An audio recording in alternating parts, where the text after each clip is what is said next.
What's going on, guys? Welcome back to another episode of Lockdown Coverage. If you guys are new to the channel, my name's Daniel. On today's episode, we're going to be doing a Miami Dolphins mock draft. This will be including rounds 1 and 2, so only rounds 1 and 2, with a few trades that I think the Dolphins could incorporate in the draft. So this is me, what I'm predicting they're actually going to do. Again, this is mock draft 2.0. I did a previous video a few weeks ago on Miami Dolphins draft, but it was pre-free agency. This obviously will be post. So without any further ado, let's get to it. So before I really actually get into it, I just wanted to discuss that there's been a lot of rumors, a lot of speculation of where the Dolphins are actually going to go in the draft. People have always said tank for Tua, tank for Tua. Tua is the legitimate prospect. Then Tua goes down and gets injured, and now it becomes a whole controversy of who the Dolphins are actually going to get a quarterback, whether it's Tua or Joe Burrow, and we trade up to get Joe Burrow and trade all of our valuable assets that we did get, which I'm not a fan of, because he's not, again, a guaranteed prospect like an Andrew Luck, like a potentially Trevor Lawrence for next year. And are we going to get Justin Herbert? I really don't like Justin Herbert. That's just me on one end. I don't think he has that it factor. I think we need that quarterback that could get players to rally around him. And I think the only real two quarterbacks are either Tua or Joe Burrow that could actually do that in this year's draft.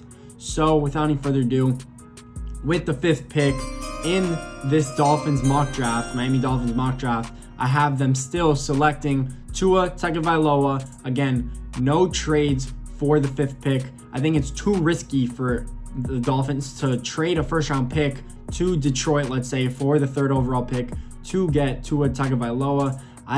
If he was healthy, sure be it, but he has health concerns. There's rumors as well that he failed a few physicals and he has multiple injuries. I don't know where that came from. I don't know if it's smokescreen, but if it is smokescreen, it's working, because I personally do not feel comfortable trading picks away to get Tua. If he's there at 5 and he falls in your lap, so be it. Again, I don't want Justin Herbert, so if Justin Herbert is there at 5, please don't get him. Please either trade back and get an extra second or something like that, or stay at 5 and get a skill position player that is the top at their position. I would not mind that at all. Then I think with the 2nd pick that we have, with the 18th pick, I think that pick is very tradable.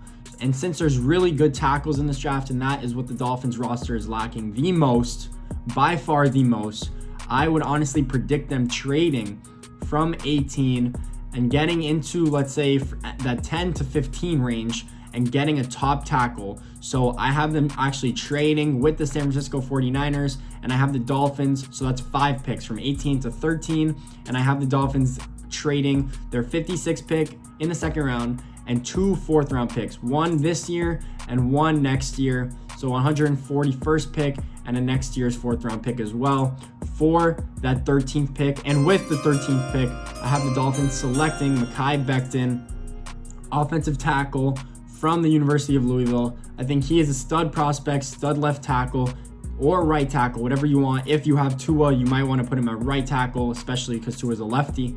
So Makai Becton, raw athlete, fast, physical, freak of nature, 6'7", 360 pounds. I would not blame the Dolphins wanting to move up and getting a top tackle. They gave away Laramie Tunsil, so they need tackles. Their interior offensive line they spent in free agency, and they have a rookie guard still, Michael Dieter, I'm pretty sure, from last year.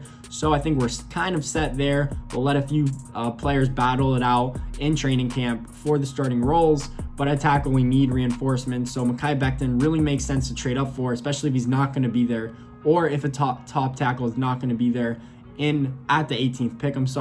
So that makes a lot of sense. And then with the 26th pick, again, I've kind of had a similar format, but for the only 1st-round graded running back I have at their position in this draft especially is Deandre Swift. So if he's there at 26, and I really think he will be, because there's a lot of good running backs and none that really separate themselves except Swift by a little margin, I would say.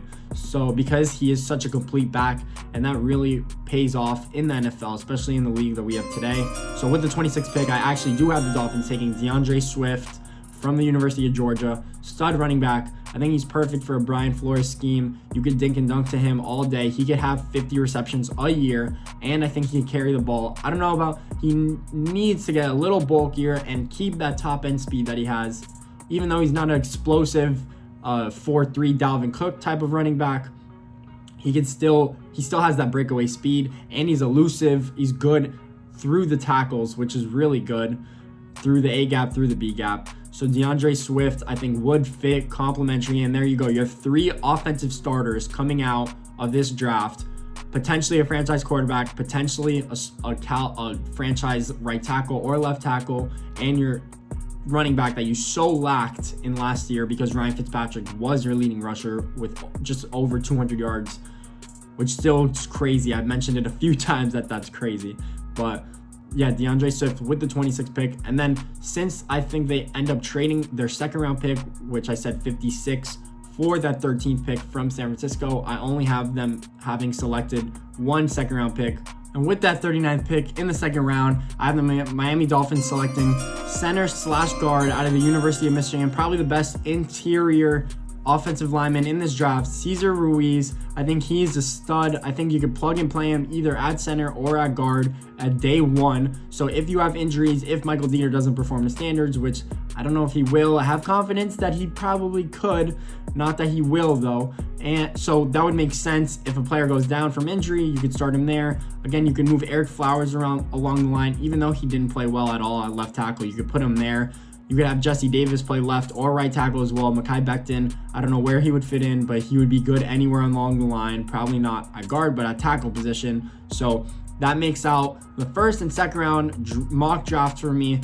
Again, this is a quick video of what I think the Dolphins could do if the QB situation is a smokescreen or not. I personally don't think it is. I think we will stick with Tua, and we're just drawing teams away from him so we don't have to trade up to get him, which makes sense if we did do that. So if you like this video, please make sure to leave a thumbs up and subscribe. I'd really appreciate it. More Dolphins probably going to do one more mock draft, to be honest with you, or with you guys, before the actual NFL draft, just to actually get everything incorporated. So thanks for listening, guys. Appreciate it.